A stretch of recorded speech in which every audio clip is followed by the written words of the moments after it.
میرے بزرگوں، مسجدوں کے اماموں، مؤذنوں اور خطیبوں کی بڑی بھاری قربانیاں ہیں، ان کی بھی خوب قدر کرے۔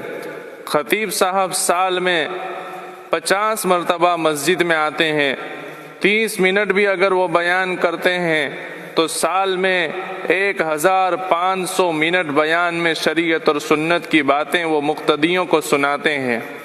امام صاحب اگر دن میں 5 مرتبہ مسجد آتے ہیں تو اس حساب سے سال میں 1825 مرتبہ وہ مسجد میں آتے ہیں۔ اگر ایک نماز میں صرف 15 منٹ کا بھی وہ ٹائم دیتے ہیں تو 27,375 منٹ مسجد کو مقتدیوں کو ٹائم دیتے ہیں اور مقتدیوں کی خدمت کرتے ہیں۔ یہی حال مؤذن کا ہوتا ہے۔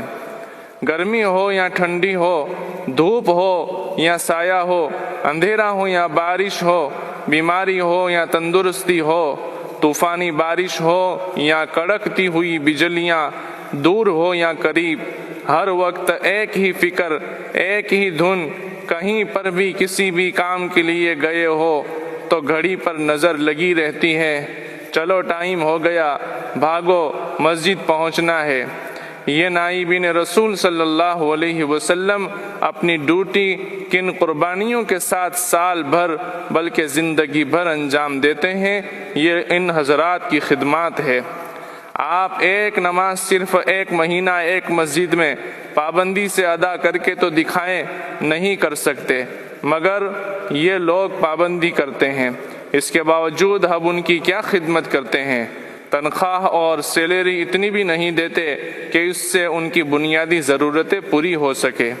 ان کے گھر بھی چولہا جلتا ہے، ان کی بھی بیوی بچے ماں باپ ہیں، ان کی بھی دوا، علاج، خوراک اور بجلی کے بل، بچوں کی فیس کے مسائل ہوتے ہیں۔ کیا اتنی کم تنخواہ اور سیلری میں ان کا گزارا ہو سکتا ہے؟ ان کے یہاں بھی خوشی اور عید کے تہوار آتے ہیں، ان کے بچوں کی بھی شادی بیاہ، مکان کی تعمیر کے مسائل ہوتے ہیں۔ خدا کا خوف کرے، وقتاً فوقتاً ان کی مالی مدد کو اپنا فرض سمجھے، ان کی ضروریات کے بقدر ان کو اتنی تنخواہ ضرور دے جس سے ان کو کسی کے سامنے ہاتھ پھیلانے کی نوبت پیش نہ آئے۔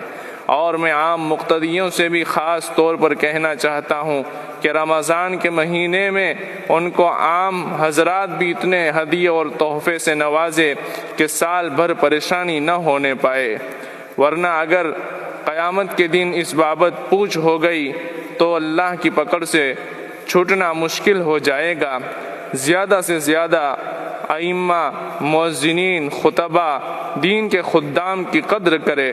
یہ لوگ ہمارے دین کے بابت اور دین کے مسائل کے بابت ہم سب کی خدمت کرتے ہیں۔ ہم پر بھی فرض بنتا ہے کہ ہم ان کا دنیاوی ضروریات کا بھرپور خیال فرمائیں۔